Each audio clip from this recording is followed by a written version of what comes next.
Bueno, Bien. entonces hoy vamos a dar inicio al nuevo ciclo de seminarios. Bueno, como venimos haciendo a lo largo de ese mucho tiempo y estos 2 últimos años también con todo lo que nos atravesó, fuimos recorriendo distintos espacios y logramos fortalecer también este espacio de seminarios de manera virtual. Y este año nos toca comenzarlo de la misma manera, con la esperanza de que en el transcurso del año, como decíamos hace un ratito, podamos retomar estas actividades en manera presencial y poder ir al aula, poder reunirnos y compartirlos desde otro lugar, ¿no es cierto? Compartiendo el café y a veces con algo más, con una torta, con alguna cosita más que acompaña ese encuentro, pero sobre todo el encuentro ahí, la charla previa, las discusiones posteriores al seminario que se hacen muy enriquecedoras. Así que bueno, hoy le damos la bienvenida a la doctora Marcela Taylor, que con muy buena voluntad aceptó darnos el seminario que tuvimos que postergar del año pasado, pero bueno, hoy darse la apertura a este nuevo ciclo. Y así que antes que nada le agradecemos a Marcela por haber aceptado la invitación.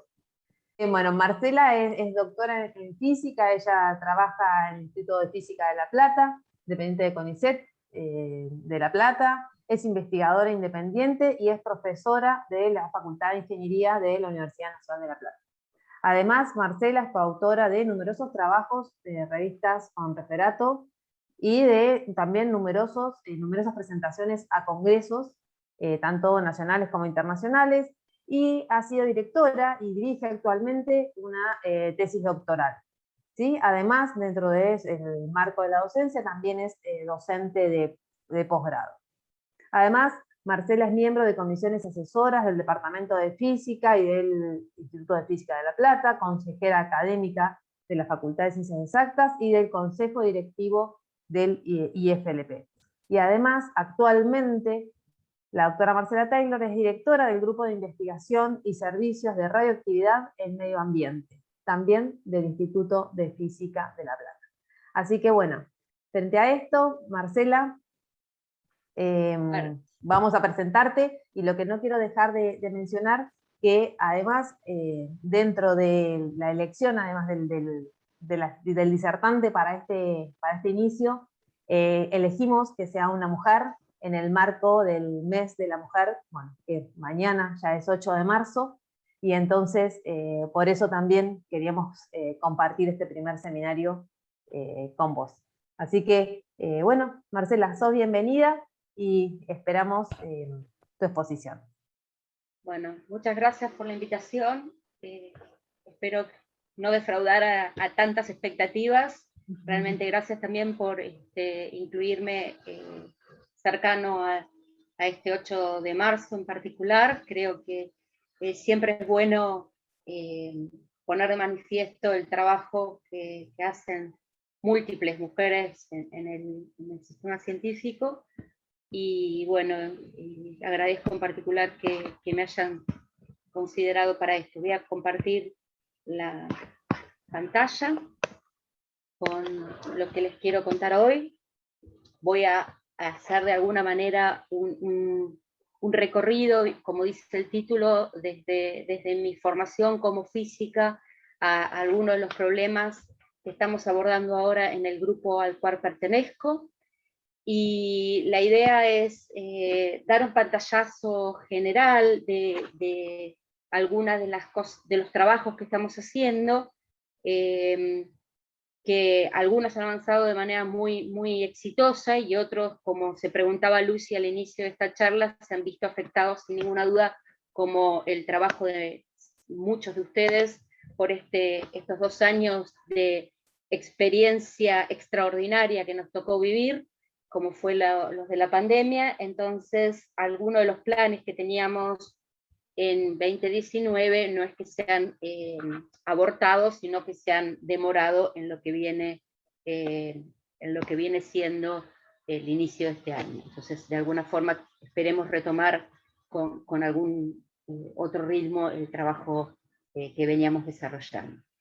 Les cuento un poco dónde estamos nosotros enmarcados. Somos un grupo dentro del Instituto de Física que estaría dentro de la línea de energías renovables y medio ambiente. En particular, en esa línea hay una que se aboca a temas que tienen que ver con la formación de matrices medioambientales, temas de radioactividad en matrices medioambientales, y lo que estamos empezando ahora es el tema de la utilización de algunos sistemas que pueden permitir la remediación de alguna matriz medioambiental contaminada.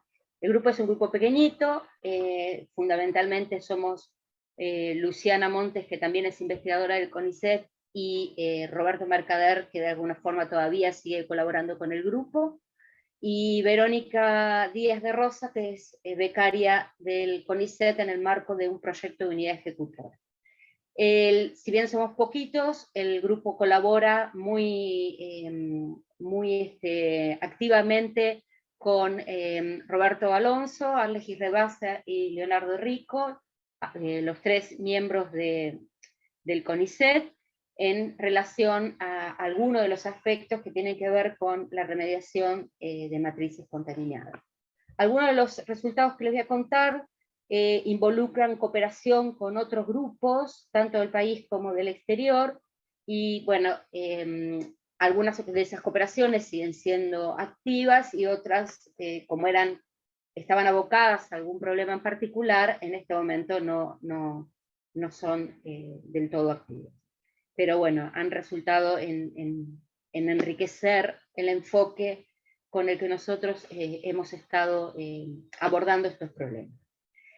De alguna forma, el introducirnos en lo que tiene que ver con problemas de medio ambiente necesariamente surge desde la formación que uno ha desarrollado, tanto en los primeros pasos como investigador, como en lo que fue mi formación como doctoral, y combina el pensar los problemas de medio ambiente tanto desde las técnicas como desde el modelado, o sea, sumar todo lo que uno iba conociendo en relación a las técnicas disponibles o a las técnicas de interés para ir descubriendo los problemas que eran de importancia en relación al medio ambiente, un tema que sin ninguna duda está muy en boga, que el año pasado fue uno de los temas que se celebraron o se conmemoraron en el Día de la Ciencia, el 11 de noviembre, que es el Día de la Ciencia, se puso énfasis en los problemas de clima, y sin ninguna duda los problemas de contaminación ambiental también son problemas de interés general. Y este año en particular creo que es un año que me toca fundamentalmente como física, porque creo que todos los que estamos acá tenemos una formación mucho más próxima a lo que tiene que ver con las ciencias básicas, pero un fuerte interés en todo lo que tiene que ver con las ciencias aplicadas, y este año se decidió en la UNESCO celebrar el año de las ciencias básicas para el desarrollo sustentable, y algunos de los problemas que les voy a contar tienen que ver de alguna manera con el desarrollo sustentable. Entonces, elegimos un enfoque combinado para entender estos problemas, un enfoque que combina algunas técnicas que tenemos en el instituto, como pueden ser las técnicas estructurales de rayos X, o técnicas que tienen que ver con la caracterización de sistemas con propiedades magnéticas, como puede ser el BCM o el efecto von Bauer, y algunas técnicas que dan información acerca de la espectroscopía, de los sistemas que vamos a estudiar, como puede ser el UV-Vis, y algunas técnicas que no están detalladas ahí, pero que también dan información de la termodinámica de los problemas, como pueden ser todas las técnicas calorimétricas. La idea es usar ese bagaje que uno tiene del conocimiento o del uso de alguna de estas técnicas para aplicarlos a responder preguntas que surgen de abordar problemas de interés medioambiental. No vamos a dejar de lado también un bagaje que hemos desarrollado en los últimos años, en particular en esta temática son más expertos Roberto Alonso, Arles Girrebasa y Leonardo Rico, que tiene que ver con el modelado de problemas utilizando el enfoque brindado por el la densidad, la teoría de densidad funcional, y algunas otras técnicas que permiten modelar los sistemas que vamos a estudiar. Entonces, lo primero que les voy a contar es el estudio de sistemas que son en base a arcillas, y en particular de arcillas para ser utilizadas como remediadores de matrices contaminadas, en realidad efluentes, en particular contaminados, y también vamos a abordar un poquito acerca de arcillas que han sido modificadas para poder diseñarlas de forma de aumentar las propiedades para poder captar contaminantes en efluentes.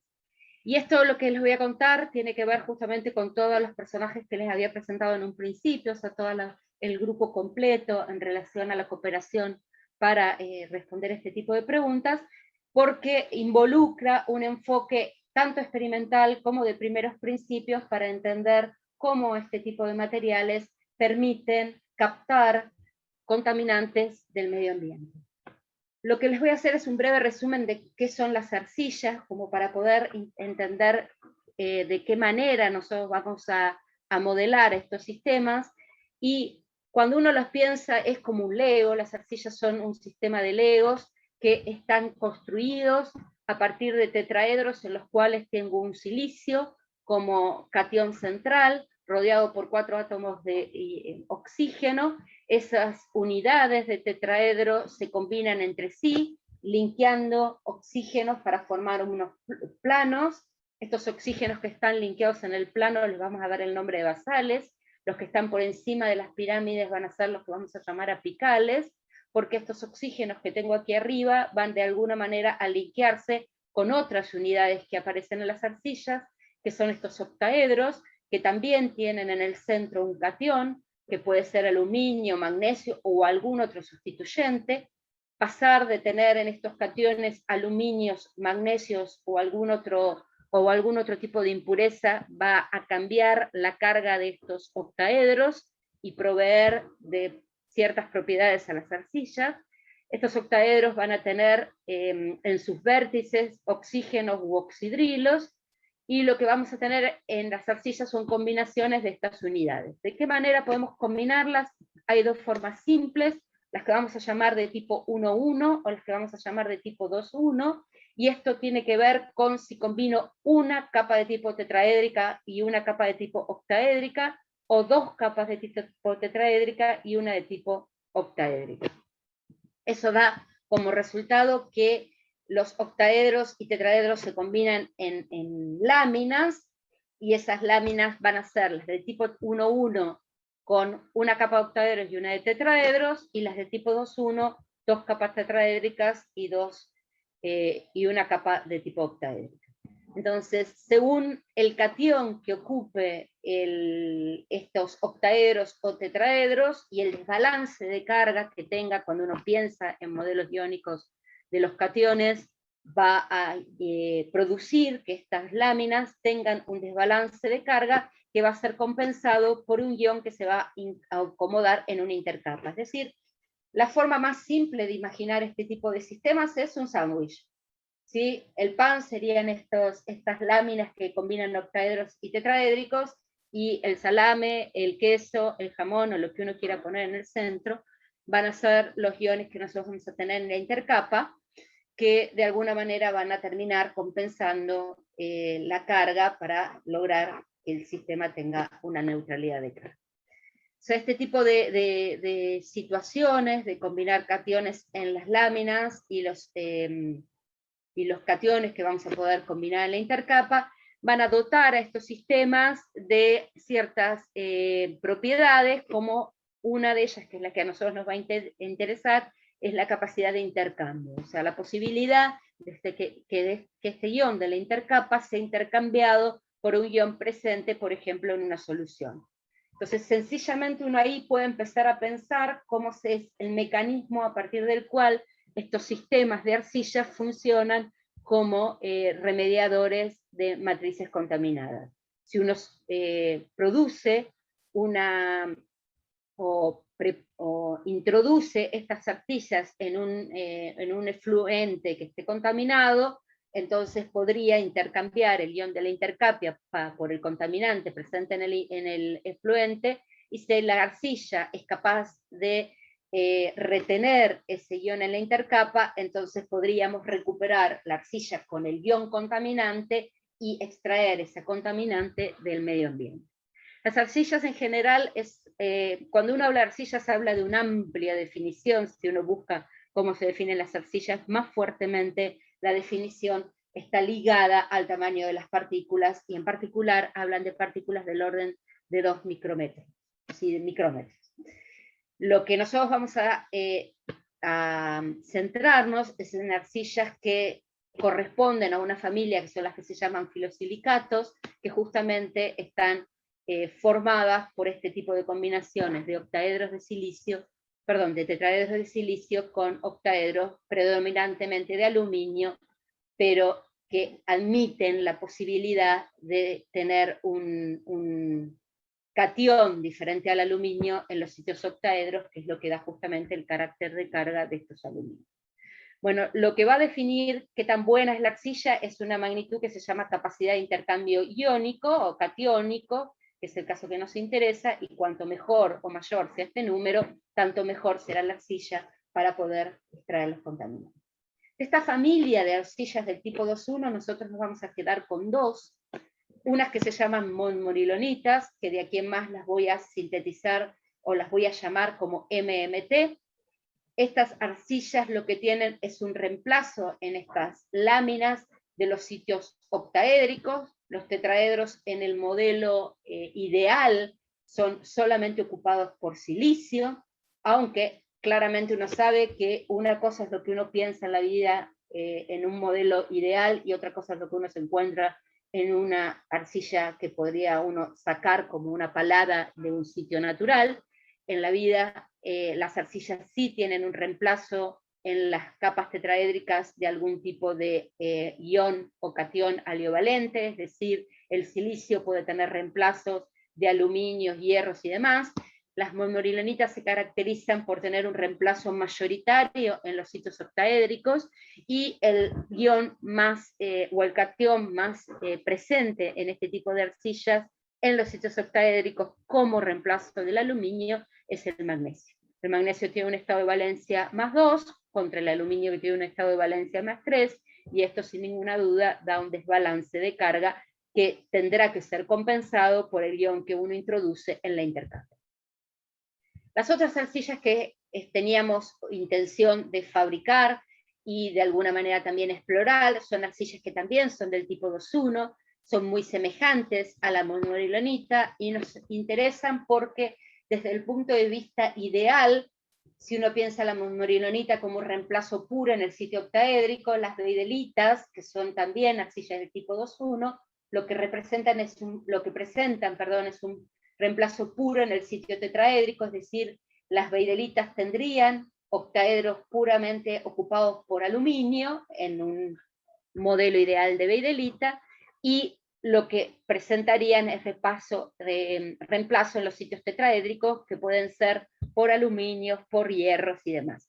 Entonces, este estudio de un sistema combinado, monomorilonita-beidelita, tiene desde el punto de vista fundamental un interés, que es uno puede pensar en los efectos que se producen cuando uno interfiere o reemplaza un catión en los sitios con simetría octaédrica o en los sitios con simetría tetraédrica. Las fórmulas de estas arcillas es compleja. Uno puede tener reemplazos en aluminios o en magnesios para el caso de la monomorilonita, pensando que los tetraedros son puros, y el catión que uno puede introducir en la intercapa, sobre todo cuando uno piensa en las arcillas naturales, que son obtenidas en la Argentina en yacimientos que están en la provincia de Río Negro, la intercapa puede tener cationes mayoritariamente como sodios o calcios. Las beidelitas no las veo bien acá, pero uno puede pensar que lo que tiene es un reemplazo en el sitio tetraédrico, por eso no las puedo señalar. Voy a achicar un poquito la pantalla para poder ver este cachito de ahí. por supuesto, ahí estamos. Esas virelitas lo que van a tener es un reemplazo en el sitio tetraédrico, a priori por aluminio, y en la intercapa podríamos tener presencia de sodio o calcio. Lo que les voy a contar a continuación son resultados que tienen que ver con la morilonita, que es donde estamos más avanzados en relación a los experimentos y los cálculos que hemos ido desarrollando. Entonces, lo primero que les voy a contar es un poco cómo hemos estado trabajando en relación a la absorción desde el punto de vista experimental. Nos hemos enfocado en dos contaminantes, un poco por la historia del grupo. Los contaminantes que hemos estado explorando son estroncio y cobalto, porque el grupo nuestro arranca como un grupo ligado a problemas de radioactividad, y en particular tanto el cobalto como el estroncio son contaminantes que pueden estar presentes en relación a la industria nuclear, y un poco respetando nuestra historia nos ligamos a poder estudiar cómo estas arcillas eran capaces de captar el estroncio o el cobalto cuando existiese en un efluente que podría estar contaminado. Acá voy a aprovechar para hacer un comentario. En general, cuando uno habla de la industria nuclear, hay uno tiene que hacer una diferencia entre lo que es un contaminante debido a un accidente de tipo nuclear, que involucra en algunos de los casos presencia de estroncio y cobalto en el medio ambiente. Hay otros contaminantes que también están presentes en el medio ambiente cuando hay un accidente de tipo nuclear, sobre todo que está muy en boga hoy, y bueno, nos lo demostraba Mario escuchando las noticias de Ucrania, que uno está muy enfocado en lo que tiene que ver con lo que puede afectar, lo que puede afectar al medio ambiente, algún posible deterioro de una central nuclear, pero también existe algo que es el vertido permitido de las centrales nucleares en el medio ambiente, que siempre están ligados a la presencia de alguno de estos elementos que tienen su origen en la utilización de la energía nuclear, sobre todo para producir electricidad, pero que siempre que se vierten dentro del medio ambiente, se vierten dentro de valores que son los que se asumen como permitidos y que no representarían un riesgo para la población.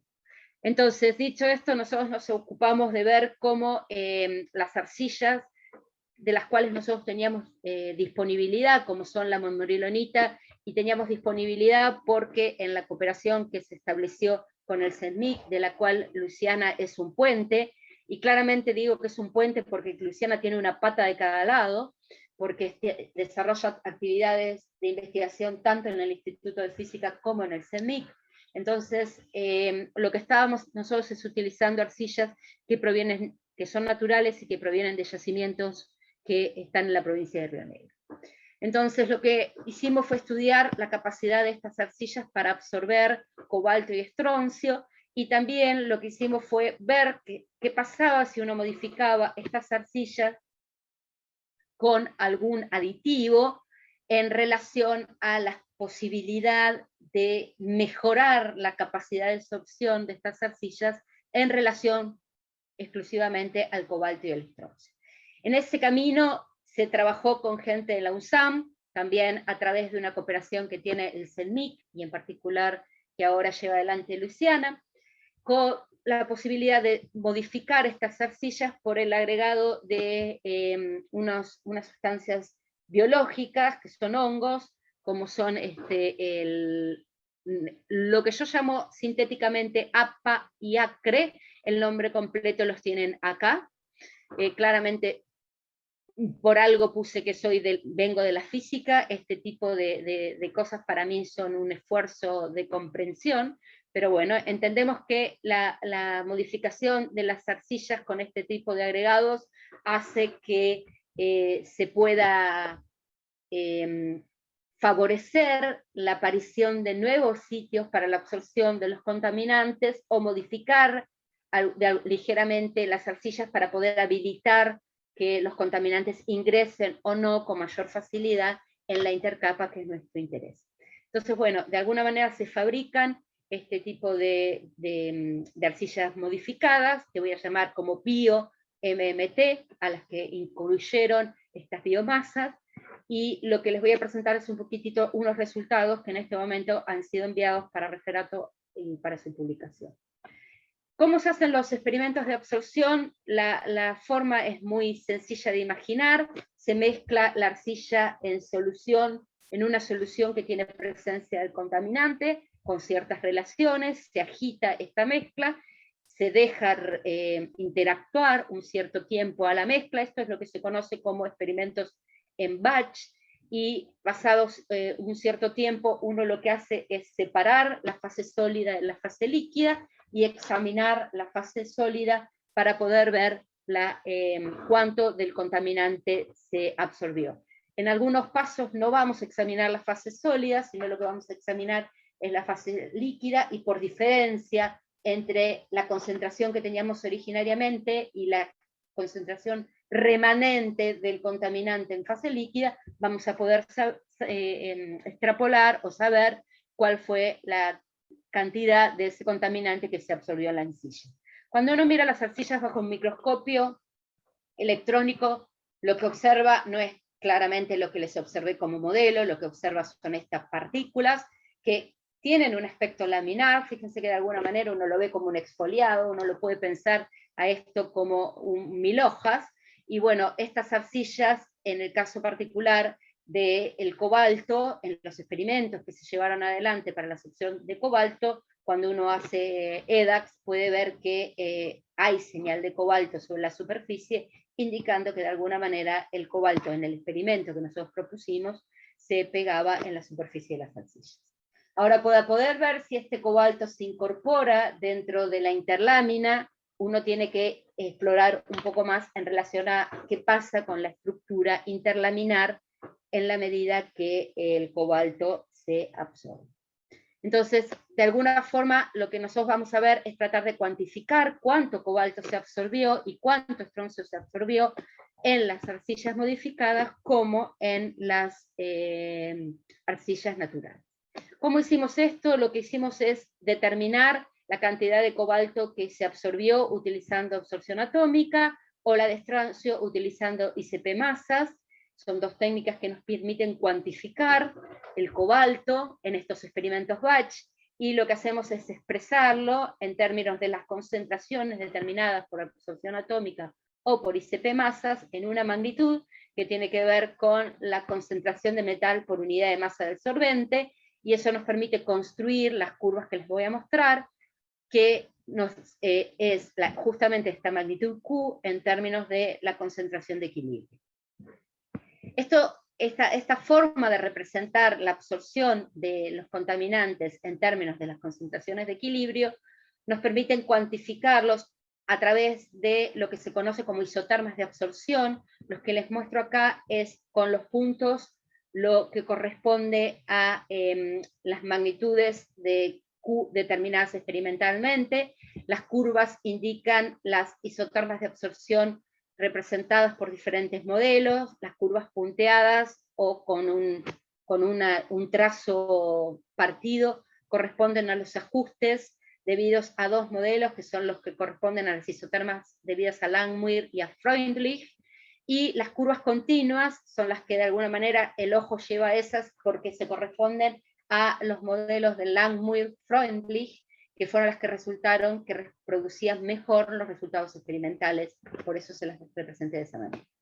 Lo que tengo aquí es lo que corresponde a la absorción de cobalto en relación a las arcillas tanto modificadas como arcillas naturales.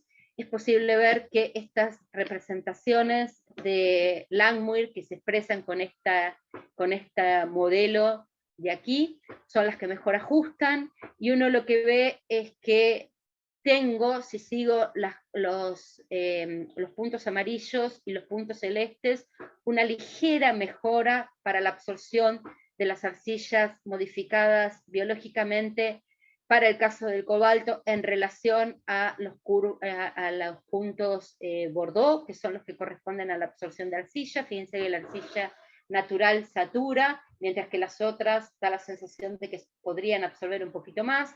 Lo que sí es que los tres sistemas corresponden a una buena representación a través de lo que es las isotermas del Langmuir. Este parámetro n que tengo aquí es un parámetro que está directamente ligado con la heterogeneidad del sistema absorbente, y justamente el poder ajustar mejor con una isoterma de estas características me indica que las arcillas son absorbentes de cobalto en sitios heterogéneos, es decir, no existe un sitio único para la absorción de cobalto, sino que existen múltiples sitios en los cuales el cobalto puede ser absorbido en este tipo de sistema. Más o menos algo semejante pasa para el estroncio, no es tan claro como para el caso del cobalto. El estroncio van a ver que es un poquitito más tricky, sin embargo, de alguna manera podemos ver que es absorbido tanto por las arcillas naturales como por las arcillas modificadas biológicamente. No es tan claro la saturación de lo mejores que son las arcillas modificadas biológicamente respecto de lo que es la arcilla natural, por lo menos para el caso del estroncio. Tiene algunas ventajas, pero no son tan claras como para el caso del cobalto. Lo que sí también sucede es que el mejor modelo para ajustar la absorción de estroncio en este tipo de sistemas se corresponde a un modelo de Langmuir-Freundlich, es decir, que uno lo que va a decir es que el estroncio y el cobalto son absorbidos en este tipo de sistemas de manera heterogénea, es decir, no existe un sitio preferencial ni para la absorción del cobalto ni para la absorción del estroncio. Entonces, cuando uno piensa en las arcillas de manera laminar, y uno piensa que originariamente decía, bueno, tengo una absorción en la intercapa, bueno, claramente este comportamiento nos indica que si el estroncio y el cobalto son absorbidos en la arcilla, no son absorbidos de manera específica en la intercapa, sino que también van a tener absorción probablemente en las superficies expuestas que tenía en la arcilla. Recuerden, vuelvo un poquito para atrás, que cuando uno piensa en una particular arcilla, piensa en un modelo como el que estamos viendo acá por microscopía electrónica. Es decir, que todas estas superficies, y esto nos lo demostraba el EDAX, también son afectadas, o también son, en esas superficies también son pegados estos contaminantes.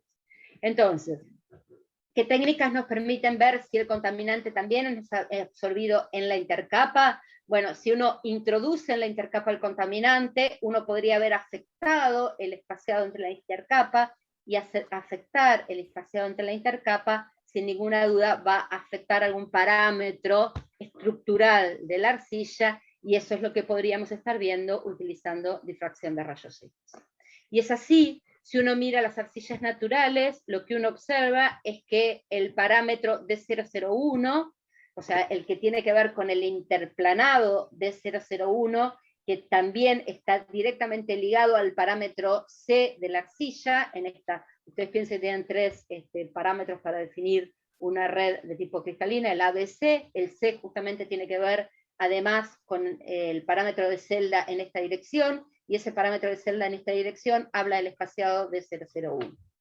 Y lo que uno observa es que cuando uno tiene una arcilla de tipo natural, esa reflexión en rayos X se localiza en un valor que puede ser ajustado con dos contribuciones, una del orden de 1,2 nanómetros y otra del orden de 1,37 nanómetros, y esto está directamente ligado con el hecho de que las arcillas naturales provenientes de Río Negro tienen en la intercapa una mezcla tanto de sodio como de calcio, y entonces uno identifica al D001 correspondiente a 1,20 y algo nanómetros como aquel que surge de las arcillas en las cuales el sodio es mayoritario, y lo que uno identifica como un D001 de 1,37 es lo que sería la contribución del calcio.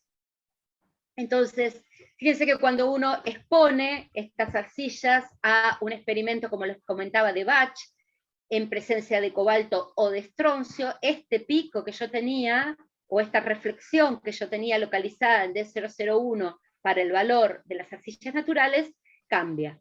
Es decir, que cuando hago un experimento de sorción de arcilla en presencia de cobalto, el D001 se corre a valores de ángulos menores, es decir, a valores de D001 mayores.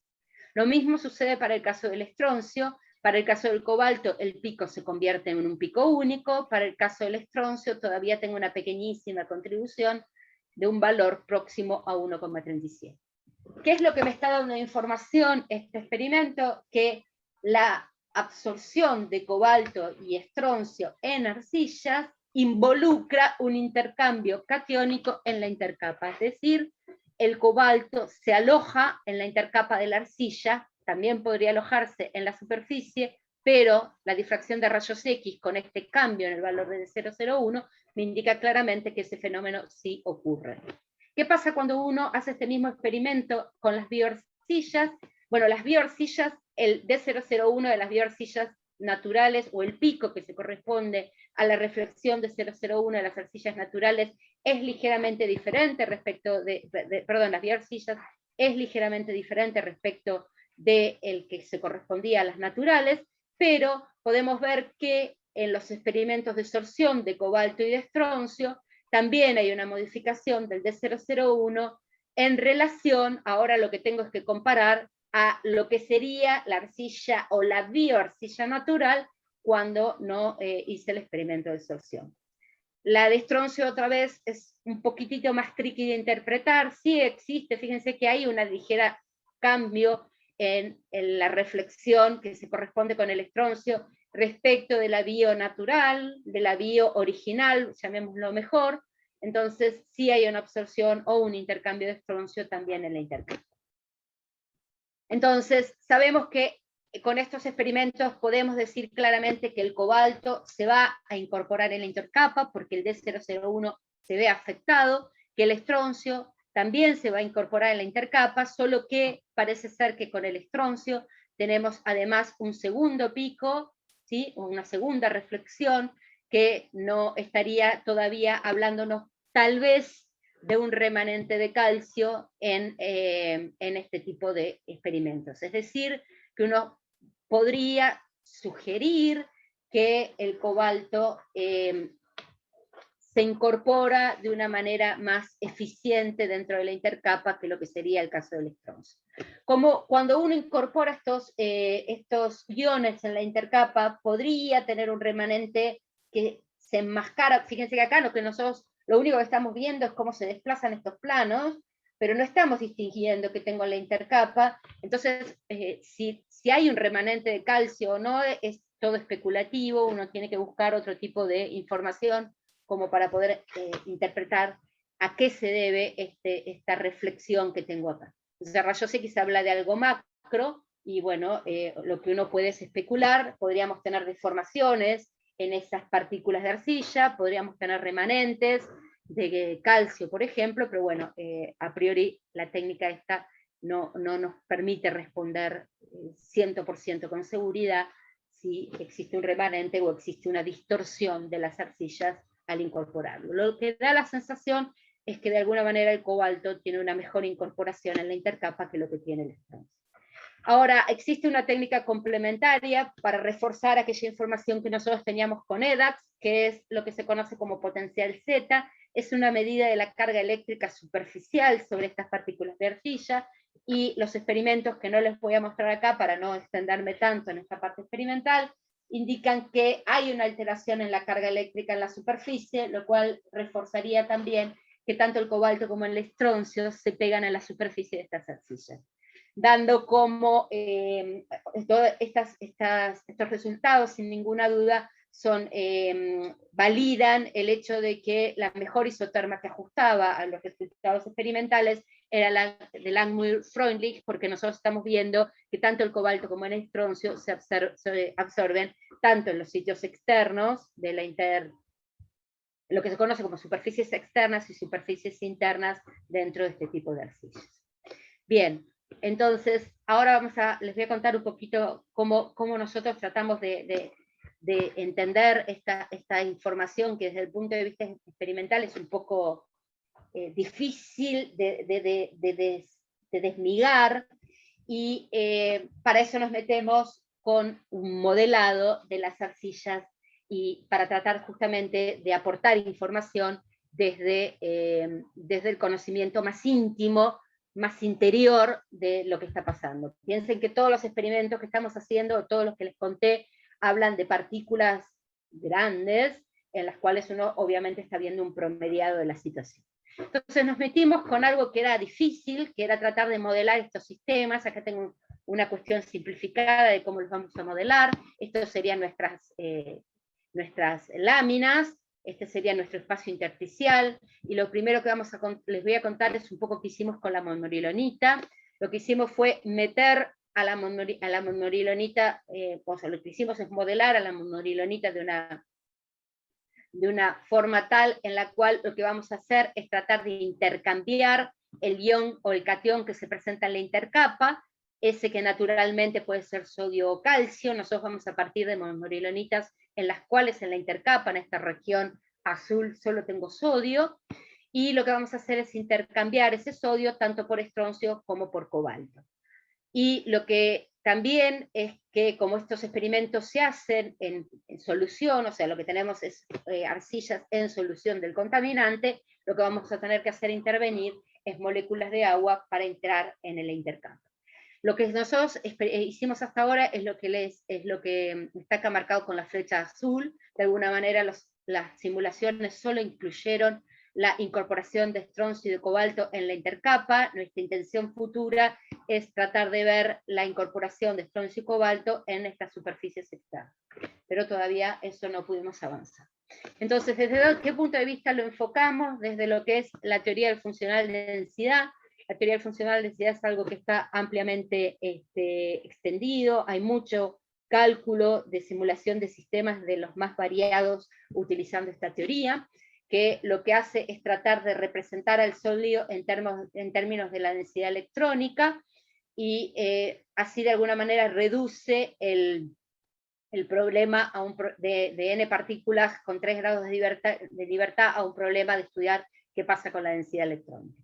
Lo que hace es estudiar la energía, o tratar de minimizar la energía, tomando en cuenta que existe un término, que si uno lo conociese exactamente podría resolver el problema de manera exacta, pero este término es un término que en general uno aproxima, y lo aproxima justamente utilizando lo que se conoce como términos de intercambio, y ahí es donde hay un montón de modelos dando vuelta para cómo considerar ese término de intercambio. Nosotros, con todos los códigos que existen para poder modelar los sólidos en el marco de este DFT, utilizamos el código de Quantum Espresso, que es un código que tiene la ventaja de que es computacionalmente bastante amable, sobre todo porque los tiempos que nosotros necesitamos para modelar sistemas tan grandes complicarían bastante la historia. Entonces, por ese motivo es que utilizamos esta técnica o este código para modelar las arcillas que nosotros contamos, o que estamos haciendo. Los expertos en esto, les decía, son tanto Roberto como Arles y Leo, que son los que de alguna manera me fueron introduciendo a mí en lo que es el modelado en el estado sólido. Entonces, ¿cuál fue el primer paso que hicimos? Bueno, a estas arcillas que tenían sodio con una cierta cantidad de moléculas de agua, les reemplazamos el sodio por cobalto, y acá hubo que hacer algunos pasos de fe, y es decir, cuántos sodios reemplazamos, qué forma tienen los cobaltos que nosotros vamos a reemplazar, y por qué arrancamos por el cobalto, porque el cobalto tiene la ventaja de ser un metal 3D, y hasta donde yo aprendí en mi tesis, años A, cuando era todavía joven y podía aprender un montón de cosas, el cobalto, todos los metales 3D cuando se coordinan de una manera bastante prolija, y en particular el cobalto se coordina con las aguas teniendo una coordinación de 6. Entonces nos fue muy sencillo pensar en que uno podía meter en este interlayer el cobalto con una coordinación 6 de moléculas de agua en un formato de tipo octaédrico, y eso era más sencillo de pensar.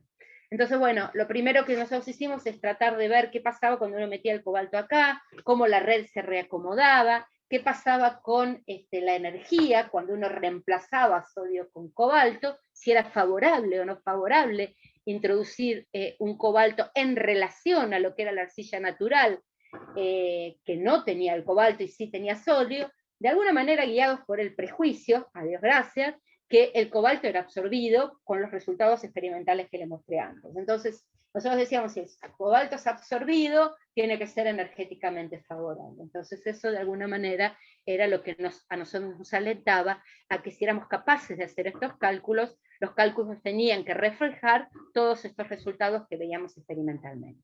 Otra cosa que nosotros habíamos visto experimentalmente era que al intercambiar sodio por cobalto, o sea, al hacer ese proceso de intercambiar, esta separación intercapa se cambiaba, porque habíamos visto que el D001 se intercambiaba, y entonces si ese D001 cambia, quiere decir que los parámetros de red tienen que cambiar y el cálculo también nos los tiene reflejado. Entonces era alentador pensar que el cálculo iba a dar resultados que nos iban a permitir comprender lo que nosotros habíamos determinado experimentalmente. Y sobre todo poder después desandar esos nudos en los cuales el experimento no es del todo fácil de interpretar. Y fuimos un poquito más allá. El sodio, el magnesio y el silicio son sonda NMR, después les voy a explicar un poquito cuáles, y dijimos, bueno, hay resultados experimentales que han estudiado mediante NMR a estas arcillas, veamos si nuestros modelos también pueden reproducir esos resultados experimentales, y entonces, de alguna manera, una vez que uno logra hacer este paso y encontrar que los modelos son buenos, tanto para reproducir nuestros resultados experimentales como resultados experimentales disponibles en la literatura, tal vez animarnos a predecir, a dar un paso mucho más allá. Entonces, bueno, las arcillas, les decía, las representábamos de esta manera, estas son la intercapa, perdón, las láminas. Lo que estoy haciendo acá es pasarme un tetraedro para este lado por una cuestión de simplicidad, para poder ver con quién liga la intercapa.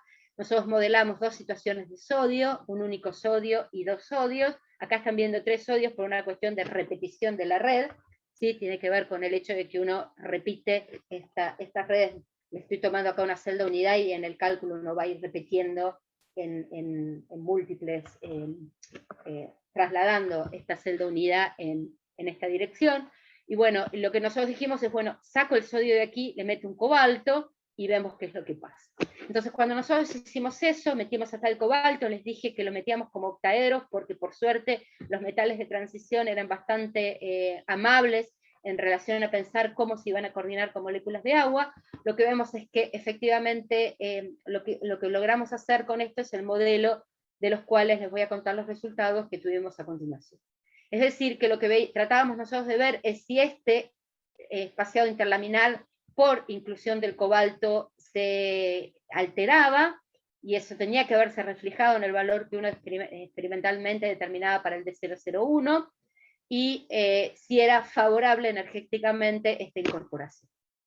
Entonces el primer paso es ver qué pasa con la cuestión estructural, y para eso nosotros en el cálculo tenemos que llegar a minimizar, a buscar cuál es la estructura óptima del cálculo, justamente es parte de los pasos que uno lleva, y una vez que uno tiene la estructura óptima, obtiene un conjunto de valores ABC para esa estructura óptima, y con esos valores podemos determinar el valor de 0,01 que se arroja del cálculo.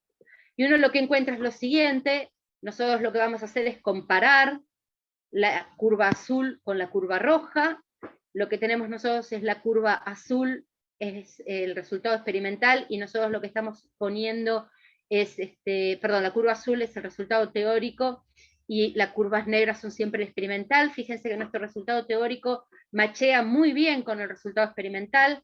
El caso que tengo, que les estoy señalando aquí con la mano, es el que se corresponde a la arcilla natural, y nuestro cálculo arroja que cuando uno incorpora cobalto, el D001 se altera, y el valor que nosotros determinamos con el cálculo es perfectamente compatible con el que teníamos con el resultado experimental. Es decir, que nuestro modelo de cobalto sustituyendo al sodio en la arcilla es perfectamente compatible con el valor experimental de valor de D001, así que claramente nuestro modelo de cálculo representa muy bien a la arcilla que nosotros medimos. ¿Y por qué nos preocupaba tanto esto? Porque nosotros en el cálculo hicimos un montón de simplificaciones.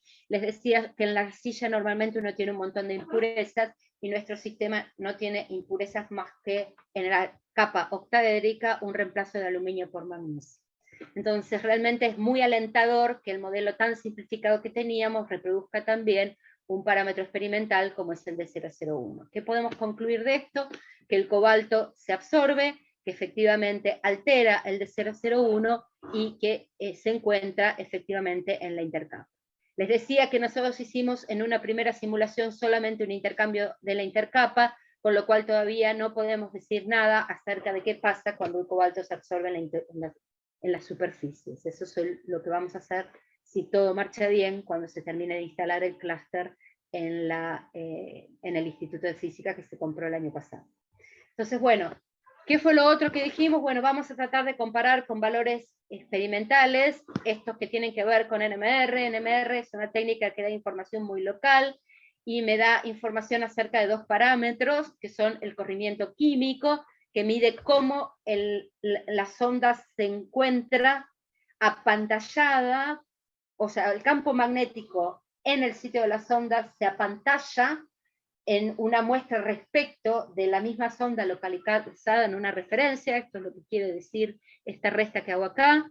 Esto lo que mide es el apantallamiento del campo magnético en el sitio de la sonda en la muestra respecto de la sonda puesta en una referencia. En la práctica, esta cuenta es muy difícil de hacer, en particular porque una de las referencias que se utiliza en NMR es el tetrametilsilano, que normalmente es un líquido, y uno lo que hace es utilizar correlaciones que están en la literatura lineales, que lo que hicieron es medir muchísimos compuestos, y lo que hacen es medir el corrimiento químico para un conjunto de compuestos a los cuales les calcula el apantallamiento químico, o este apantallamiento sigma, y lo que hace después es ajustar una recta. Esto está hecho para muchas de las ondas que son sondas NMR, y en particular para la que a nosotros nos interesa, que es el aluminio en su isótopo 27, el sodio en su isótopo 23, el silicio 29, el magnesio 25 y el oxígeno 27, que son algunos de los elementos que están presentes en la arcilla. Algunas de estas sondas que tengo aquí escritas tienen la particularidad de tener un spin mayor que un medio. El silicio solamente da como señal un corrimiento químico, pero las otras pueden dar como señal además un desdoblamiento cuadrupolar. El desdoblamiento cuadrupolar se presenta cuando tengo un spin mayor que un medio y una sonda que tiene un momento cuadrupolar distinto de cero, y en particular el aluminio, el sodio, el magnesio y el oxígeno son sondas también de tipo cuadrupolar. Quiere decir que a la señal NMR uno le puede incluir, además del corrimiento químico, un parámetro que normalmente viene expresado de dos maneras en los experimentos, una en términos de lo que se llama constante cuadrupolar. Esta constante cuadrupolar es directamente proporcional a la componente principal del gradiente de campo eléctrico, que yo llamo BZZ. ¿Y por qué me interesa esta magnitud? Porque BZZ es calculable desde el punto de vista de los modelos que nosotros tenemos, es decir, que puedo comparar los cálculos que hagamos a través de este BZZ con los valores que se den en la literatura de esta constante cuadrupolar.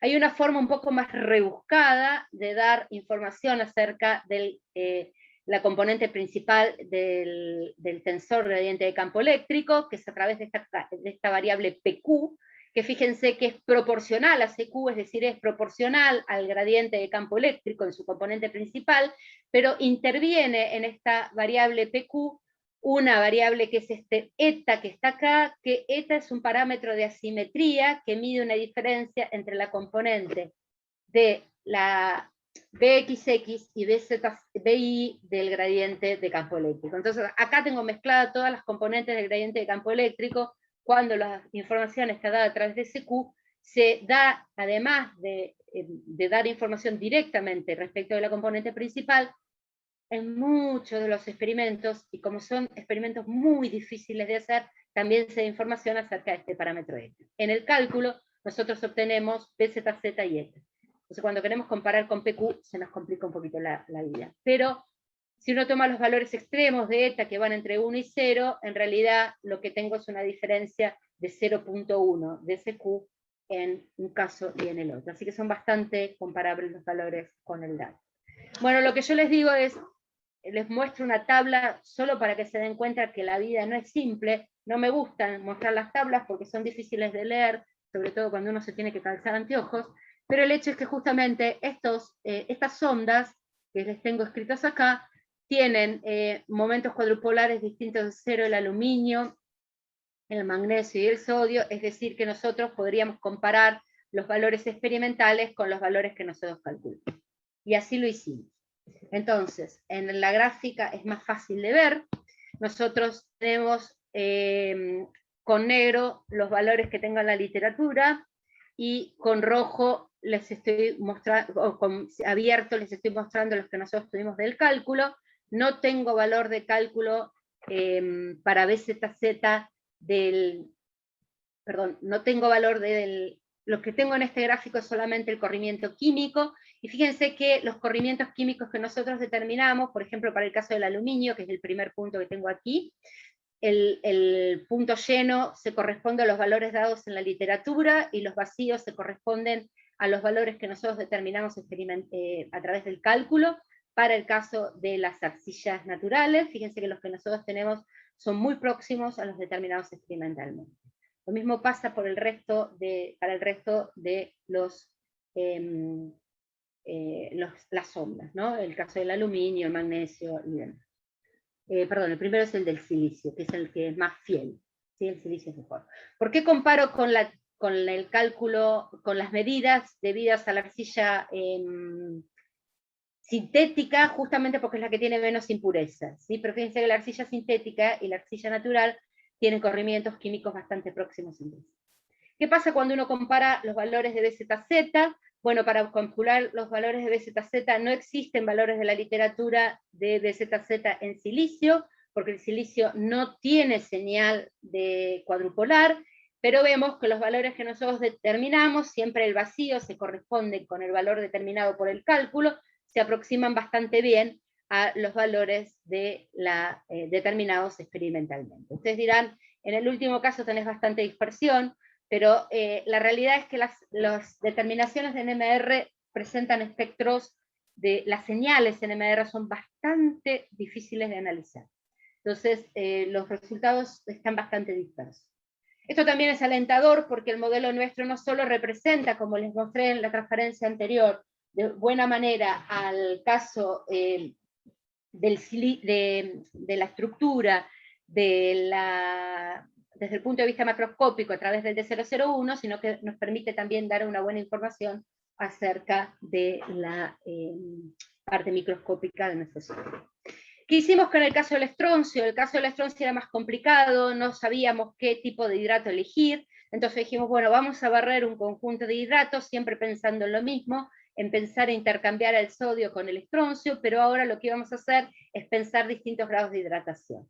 Entonces íbamos a ir variando desde n igual a 4 hasta alcanzar n igual a 14 y ver qué pasaba en la medida que uno iba reemplazando este sodio por los diferentes estroncios hidratados.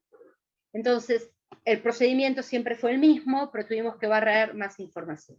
La celda que nosotros íbamos o sea, la celda que surge después de haber minimizado, o la estructura que surge después de haber minimizado, esta de aquí, es esta de aquí, un estroncio ubicado en el interlayer, y lo que a nosotros vemos a primera vista es que el estroncio siempre, en cualquiera de los estados de hidratación que tenemos acá, presenta una primera esfera de coordinación de aguas y una segunda esfera de coordinación de aguas. O sea, existen, aún cuando vayamos con aguas, con Ns mayores que 10, siempre el estroncio tiende a ligarse mayoritariamente con 6 moléculas de agua y el resto las pone en una segunda esfera de coordinación. Y además distorsiona las capas, acercando hacia el interlayer algunos de los oxígenos que deberían haberse encontrado en el plano basal.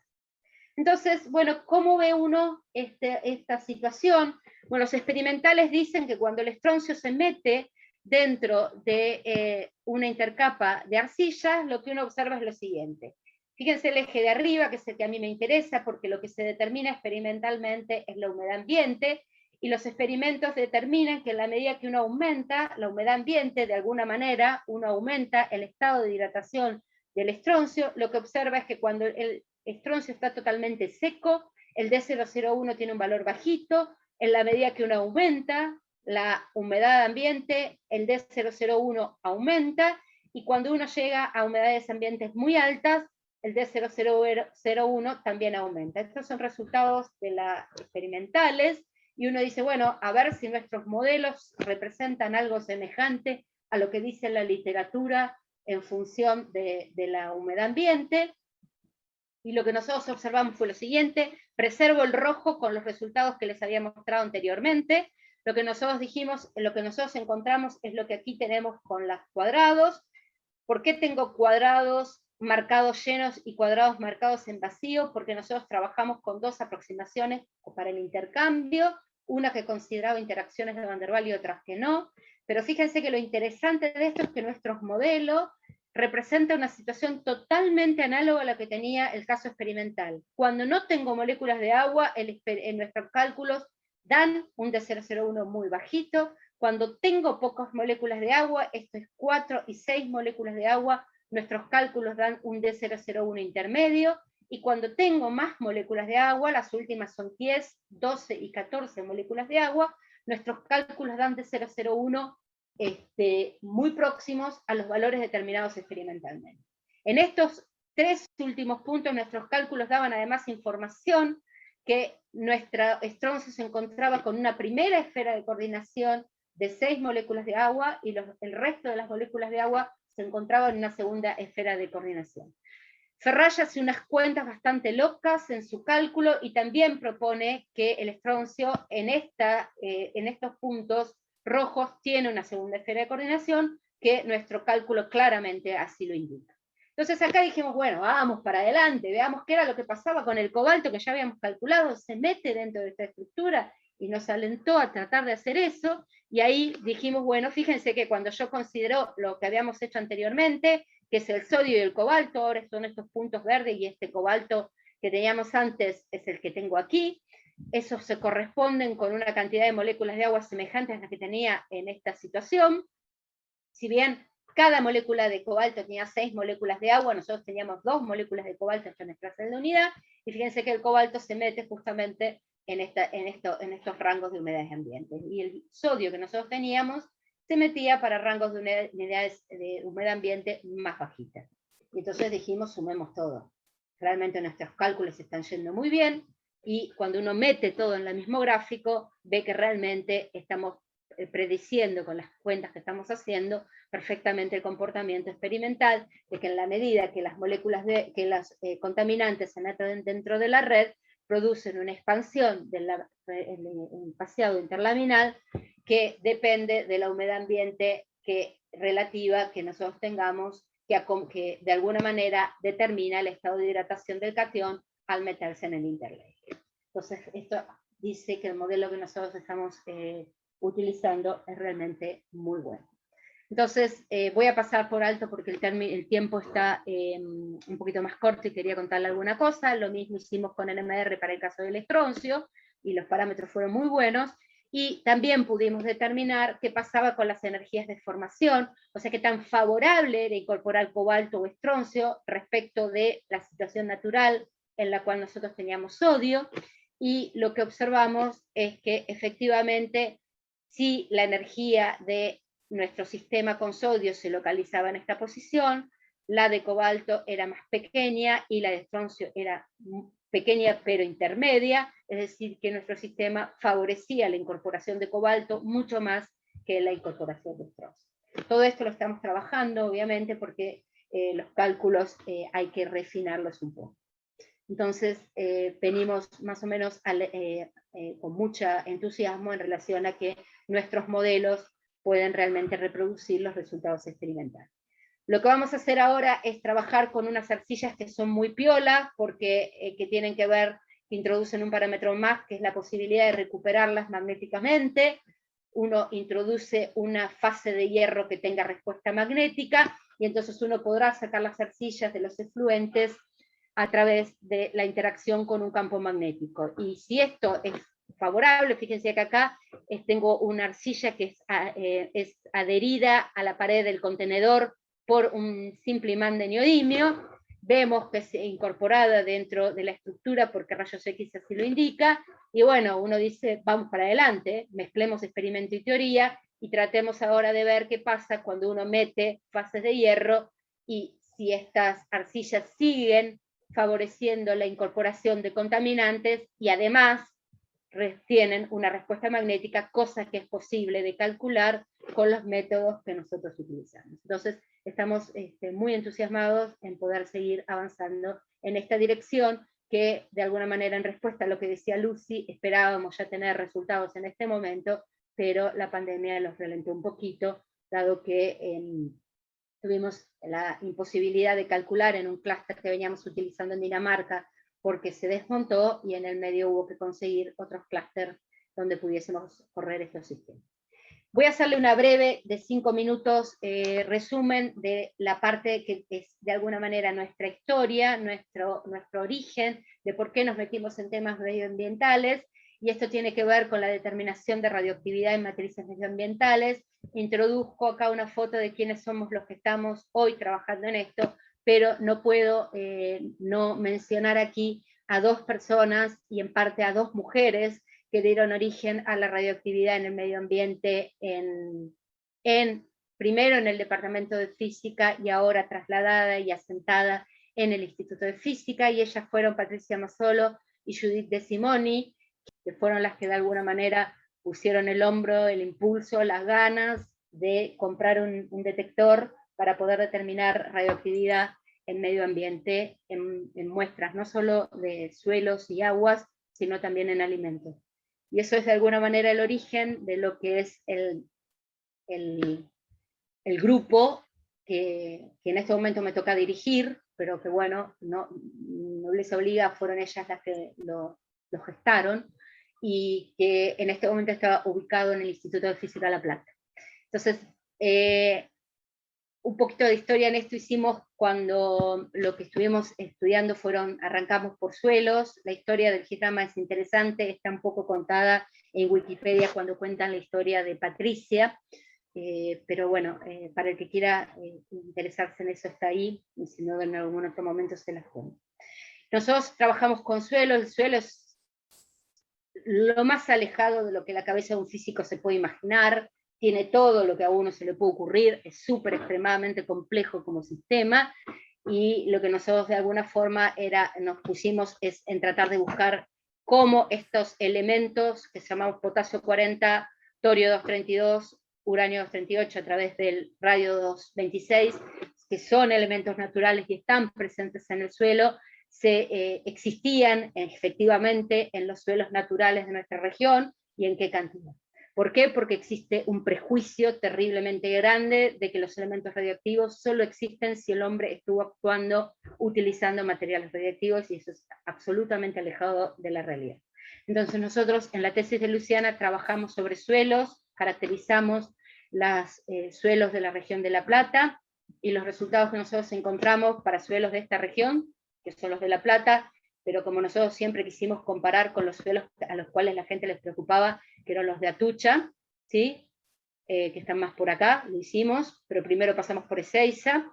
Entonces dijimos, bueno, vamos a tratar de comparar los suelos nuestros con los de las regiones que son calientes, por llamarlos de alguna manera, que son las cercanas a los reactores, y las determinaciones de los contenidos de radionucleidos se las muestro aquí.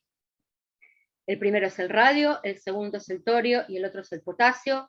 Los colores más claritos son los que se corresponden a las regiones cercanas al reactor, que son siempre las que traen alguna urticaria, porque la gente piensa que los contaminan, y lo que tienen aquí con líneas de rayas es los valores que la UNCEAR, que es el organismo que regula todo lo que tiene que ver con información nuclear, admite como valor promedio de todo el mundo. Eso significa que hay zonas donde hay más cantidad y hay zonas donde hay menos, así que esto es un promedio que involucra suelos de características muy diversas.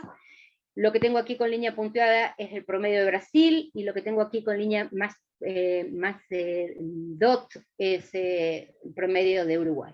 Nuestros valores se encuentran siempre muy próximos, salvo estos dos de aquí, en relación a lo que la Organización Mundial o la UNCEAR acepta como válidos. los de radio, que son siempre los de torio, son siempre perfectos por debajo, el potasio es muy variable respecto a los minerales que tengo, y el radio, que está ligado con la presencia de la cadena del uranio, en algunos puntos está un poquito más alto, pero siempre por debajo de lo de Brasil. Los valores que tengo acá nunca son valores altos, son siempre valores muy pequeñitos, así que no estamos hablando de valores que representen nunca riesgos. Entonces, otra de las cosas que les quiero contar, perdón, me pasé, esto no era lo que les quería contar, me quería ir acá. Lo que les quiero contar es algo que es una cosa muy divertida, que surgió de Luciana y un pasante caminando toda la ciudad de La Plata, que es lo que pudimos hacer por la geometría de la ciudad de La Plata, es hacer un mapa radiológico de la ciudad de La Plata, es una de las pocas ciudades del mundo que tienen un mapa radiológico, respeté el mismo código de colores, verde es calcio, ¿sí?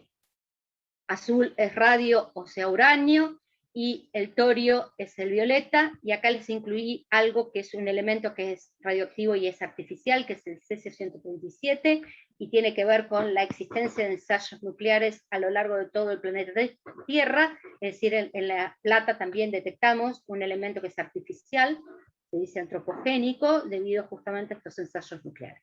Entonces lo que nosotros tenemos es un mapa de contenido de radionucleidos en toda la ciudad de La Plata, con curvas de isonivel, así que si existiese de alguna manera algún tipo de accidente nuclear en la Argentina, nosotros podríamos determinar cualquier alteración del nivel de radionucleidos que pueda existir en nuestra región. Entonces, esto realmente nos enorgullece porque somos uno de los pocas ciudades en el mundo que tiene este tipo de mapas. Entonces, bueno, esto es un poquito lo que hacemos con radioactividad. Hemos trabajado en arena, ahora seguimos trabajando en arena, hemos trabajado en turbas, y en alimentos hemos trabajado en yerbas, en vinos, en trigo y demás. El Gisdrama tiene una pata que es muy loca, que no tiene nada que ver con la investigación, y es la que nos divierte acá, y que nos mezcla un poquito lo que es hacer ciencia con divulgar la ciencia, y es que nosotros tenemos un laboratorio de puertas abiertas, y hemos abierto nuestras puertas para que varios grupos de escuela, y participado también en las noches, Noche de los Museos, divulgando un poco lo que tiene que ver con la radioactividad en el medio ambiente, porque es un tema que preocupa, porque la gente no lo puede percibir con ninguno de sus sentidos y de alguna manera eso asusta, y también tratando de contribuir a desmistificar quiénes hacen ciencia y cómo se hace ciencia, y de alguna manera ver que lo importante es preguntarse, no tanto desde un punto en particular, sino desde cualquiera, o sea, cualquier mecanismo que nos permite a nosotros preguntarnos el porqué de las cosas es siempre válido. Entonces, bueno, muchas gracias, perdón por la interrupción, se cayó la red en casa, entonces con esto termino lo que les quería contar. Bueno, muchísimas gracias, Marcela. La verdad que, bueno, el inconveniente de la red, eso despreocupate, porque a cualquiera de nosotros nos puede pasar. De hecho, nosotros tuvimos un inconveniente hoy también, así que fue un poco movido este inicio del seminario. Excelente, me pareció tu presentación, súper interesante, un montón de las cosas que fuiste contando. Así que por mí, a mí me agradó muchísimo toda la primera parte, y esta última con esa novedad, bueno, por lo menos para mí, con el tema de ese mapa de la ciudad, me parece excelente, me pareció brillante. Así que bueno, nosotros vamos a abrir ahora la ronda de preguntas, para preguntas, comentarios que quieran hacer a Marcela. Así que bueno, ahí levantó la mano Daniel, así que Daniel Shinka comienza con... Bueno, arranco yo. Bueno, Marcela, primero te quería agradecer, digamos, que nos hayas dado este seminario. La verdad que si vos pensabas que tenías miedo de defraudar, te digo que no, como siempre. La verdad que me resultó muy interesante, tanto todo el seminario como esta última parte también, porque yo tampoco sabía de ese mapa de radionucleidos que tenemos, gracias a ustedes. Te quería hacer una consulta sobre el tema de las arcillas, que tal vez se me escapó, no sé, yo te iba a preguntar, pero creo que lo dijiste, ¿dónde se metía el estroncio y el cobalto. Se meten en el sándwich, digamos, en la interfaz, ¿no? Por reemplazo del sodio, ¿entendí? ¿Ok? Bueno. A ver, te lo pregunto desde la ignorancia, digamos. Las arcillas siempre tienen ese elemento para intercambiar sodio. Esa es la pregunta A. La pregunta B es, ¿cómo te asegurás cuando cuando ustedes hicieron la prueba esa de hacerlo en batch, le pusieron una solución que tenía justo cobalto y estroncio? Ahora, no sé cómo se hace, por ejemplo, en campo. Vos querés usarlo como un detector de contaminante. ¿El contaminante cómo se introduce? ¿Se introduce también en forma líquida? ¿Cómo detectan estas arcillas la especificidad, digamos? ¿Cómo estás segura que no se te mete algún otro elemento de transición que por ahí se te puede colar? ¿O no? No sé, eso te quería preguntar. A ver, creo que están viendo el Power, sí, para hacerlo más rápido. Las arcillas que tienen la capacidad de intercambiar son estas que son del tipo 2-1, sí, que tienen la intercapa definida. sí. Entonces, el hecho es que en el efluente puede haber más contaminante, y efectivamente uno podría tener saturación de estas intercapas porque Claro. Energéticamente es más favorable el intercambio de otros. Los experimentos en batch nosotros los hacemos a priori, uno diría de una forma secuencial. Los hacemos. Aramo dijo el mosquito, la que hace los experimentos en batch es Luciano.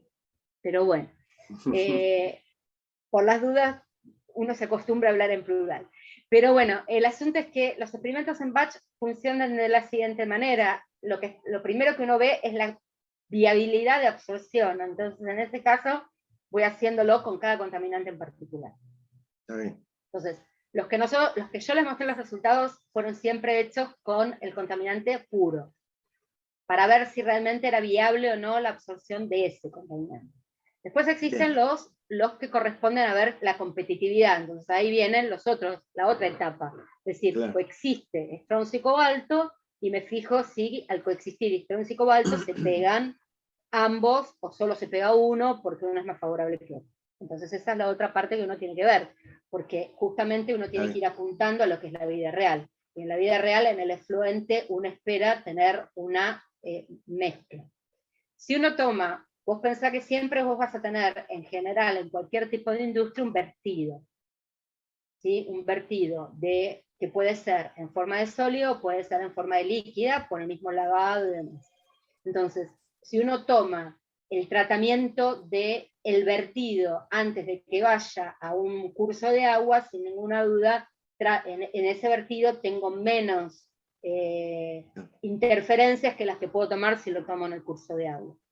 Entonces, lo que uno espera es que este tipo de procesos sean procesos de múltiples etapas, o sea, uno vaya de alguna manera tratando las aguas de manera secuencial para poder ir quitando los contaminantes hasta lograr un vertido limpio al medio ambiente. Entonces, es complejo justamente por este tipo de cosas. Acá estamos hablando de superposición de cationes, o sea, de absorción de cationes, pero bueno, estos bichos son generosos, las arcillas, y a veces pegan cosas orgánicas también, entonces es un sistema, es una situación complicada. ¿Hay efectivamente uso de arcillas para estos tratamientos? Sí. Hay también uso de arcillas, y eso es una cosa muy interesante, para la fijación en suelos. ¿Sí? Entonces, como las arcillas justamente, estas en particulares retienen y contienen, o sea, incorporan y retienen, esa es una parte piola. Porque entonces no salen.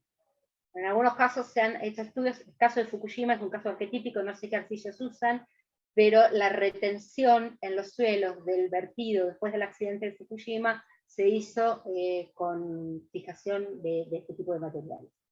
Entonces, lo que estaba contenido en el polvo de alguna manera se fija a este tipo de sistemas y ya no se manda al aire. Claro, claro. está bien. Está bien. Por ahí. Perfecto. Sí, está bien, se entiende, sí, digamos, primero te conviene tomar la muestra lo más cerca de lo que Para sería el la boca de chimenea, claro. Tal cual. Para el estudio teórico, obviamente uno lo va haciendo de manera secuencial y después uno tendrá que diagramar la estrategia. Perfecto. Bueno, gracias. No, de nada. Me callo. Bueno, tenemos, Joaquín quería hacer una pregunta, pero dice que está sin micrófono, así que dijo que lo iba a escribir, pero debe estar escribiendo, me imagino. O si escribe tanto será muy largo. Joaquín, no preguntes largo, te veo el miércoles y te lo cuento. Acá sí, es medio largo, acá lo tiene. Uy, se mandó todo. ¿Y me obliga a leer? Joaquín no vale. Espera. A ver, si lo podés leer, lo leemos para todos. Sí, dale, porque no me Las isotermas del Langmuir-Fremlich se basan en monocapas, por lo tanto, es de esperar que se requiera otro modelo para ajustar, sobre todo para valores más grandes de concentración. Esto también se esperaría basados en lo que dice la absorción ocurre en el área externa como en los poros. Bueno, vos dijiste entre las capas, ¿no es cierto? Cuando se tienen múltiples capas de absorción, la constante de afinidad de esas capas cambia. Ejemplo de estas isotermas son la de 3 pasos y la de Petri. Bueno, espero que sea clara la pregunta. No, creo que es un comentario, sí. Más que pregunta parece sí, un comentario. Sí, efectivamente. Pero me parece que sobre todo lo que decía es que sí se requeriría algún otro modelo para hacer ajustes. Mira, los que hemos probado son estos, efectivamente Langmuir-Fremlich, BET, se han hecho algunas pruebas también, hasta donde recuerdo, pero bueno, esta ajusta lo suficientemente bien y era razonable esperar efectivamente lo que vos decís, Joaquín, que por las características del experimento per se, uno tuviese involucrado más pulsos por el tipo de partículas que tenés. Así que, pero igual, por una cuestión de metodológica, sobre todo en relación a cuando vos pretendés comunicar los resultados, te piden que cheques todo. Entonces, sí, aparte Marcela, ahí como él comentó lo de la concentración, también es verdad que uno por ahí puede escalar esto a concentraciones más altas, pero si está tratando de ver un contaminante, las concentraciones en las que uno va a manejar las experiencias son más bajas, y es posible que con un tipo se pueda ajustar con alguna isotermo, con algún modelo, que aunque no pueda ajustar con concentraciones más altas, como por ahí no es una zona de estudio, uno podría quedarse con esa parte, ¿no es cierto? También, si los tiempos te dan, uno podría ir barriendo diferentes rangos mucho más finos, y ver también que existen regiones en las cuales se favorece una absorción respecto de la otra. Claro. Y bueno, claramente eso se explora en algunos casos. Acá se vio que alcanzaba con esto y por eso se comentó de esa manera. Claro, muy bien. Bueno, perfecto, dijo, perfecto, les gustó. Nuevamente me encantó la charla, ¿no? Muy bueno. Acá estuvimos leyendo, fueron apareciendo muchos comentarios de muchas felicitaciones para vos, Marcela, todos muy encantados con la charla, con lo que nos brindaste. Así que sí, la verdad que es súper interesante. No sé si tenemos algún otro comentario o consulta para Marcela. Marcela, no, una cosita. Dale. En cuanto a las aplicaciones y desarrollos tecnológicos, sería entonces la utilidad reside en el filtrado, sería el filtrado de efluentes. Uno de los posibles usos, mira, si empezás a mirar qué se puede hacer con las arcillas, yo siempre hago yo soy muy ridícula en los comentarios, pero voy a hacer un comentario que es ridículo. Si alguno vio mi boda griega, me va a entender. El padre decía que el limpiavidrio servía para todo, y bueno, estas arcillas son una de esas cosas que también pueden tener cualquier cantidad de utilidades, porque también se las propone para drug delivery y demás. Entonces, realmente la posibilidad de poder incorporar bueno, las arcillas son excipientes también, pero de incorporar un elemento en particular y en función de cambiar el pH de la región, poder liberar algo, también podría ser útil este tipo de sistema. En este momento estamos enfocados en todo lo que tiene que ver con remediación, un poco por lo que por el origen del postdoc de Luciana, que fue con el CENMIC, y con Rosa Sánchez en particular, Torres Sánchez, que es la que tiene mucha experiencia en el tema de remediación y el uso de las arcillas, y bueno, y nosotros nos fuimos entusiasmando, y sobre todo porque podíamos meter el modelado, pero la línea va en la dirección de la remediación, por ahora. Y la de la detección, ¿no? Es decir, y la detección también puede ser también, sí, la detección sin ninguna duda también. Pero en este momento estamos con el caso de la remediación, un poco, si querés, reconociendo los orígenes de cómo vino este tema a meterse en el grupo del cual formo parte en el instituto. Sí. Está bien. Y hablando de detección, porque siempre te referías a efluentes, o sea, en estado líquido, ¿no? Los contaminantes. Sí. En estado gaseoso se podría pensar, digamos. Podrías pensarla en soportadas, las arcillas las podés soportar en algún elemento, o sea, o las podés sostener. O sea, mientras vos las puedas hacer como una pastilla de algo o una capa de algo y puedas entrar, y podría también. Para detectar, está bien. Claro. Vale. Tenés que pensar en otra morfología de tu sistema, nada más. ¿No? Sí. Bueno, bárbaro. Gracias, Marcela. No, de nada. Bueno, muy bien. Bueno, si no tenemos más comentarios y preguntas. Jorge, sí, Jorge, dale. Bueno, felicitaciones, Marcela. Para mí fue absolutamente revelador el tema porque soy bastante ignorante en eso. Yo también. Pero la pregunta es más que nada una curiosidad. Se engancha un poco con lo que comentó recién Gustavo Forte. Vos mencionaste los grupos colaboradores al principio, gente del IFAS de Tandil, está Diego Díaz Pache y este chico Chaparro. Sí. Diego trabaja con técnicas láser, Chaparro con técnicas magnéticas. Lo de las pastillas es algo que usan con la técnica LIPS, la gente de Tandil. ¿Algo de eso hicieron ustedes con ellos? No, en realidad la colaboración con Tandil está en este momento más enfocada a la determinación de radionucleidos en suelo. Pero sin ninguna duda, una vez obviamente vamos a ir avanzando en todo eso, pero no, tiene que ver más que nada con ese caso, esos temas en particular. Sí. Bien, era eso, muchas gracias. Pero bueno, investigaremos qué es la técnica y tal vez podamos ampliar un poco más. Sí, porque ellos fabrican unas pastillas cuando quieren hacer estudios sobre líquidos. Esto que mencionaste, Nay, que mencionó Gustavo, ¿no? Sí. Arrancó en realidad, Luciana se formó como química en medio ambiente en Tandil. Entonces tiene un vínculo muy fuerte con la gente de Tandil, y bueno, de ahí vino porque ellos también tenían un detector para poder medir, y bueno, como sabían que Luciana hizo su tesis en radionucleidos en el medio ambiente, arrancó el contacto a través de él. Bien, bueno, muchas gracias. No, de nada. Bueno, muchas gracias también, Jorge, por estar. Bueno, si no tenemos más preguntas, comentarios para Marcela, yo quiero agradecer nuevamente tanto a Marcela por brindarnos la conferencia, a todos los asistentes, como siempre, también al grupo de JOFAS, que nos brindan el link para poder tener el espacio para hacer el seminario con el tiempo con el Zoom. Y bueno, como siempre, también a Daniel y a todos los integrantes del CIOP que nos permiten organizar los seminarios y brindar esto para la comunidad científica, ¿no es cierto? Así que bueno, por mi parte... Agradecerle a ustedes por la oportunidad de contar un poquito en cómo nos estamos reformulando un grupo bastante heterogéneo, y bueno, y gracias por la paciencia, por cuestiones virtuales. Está muy bien.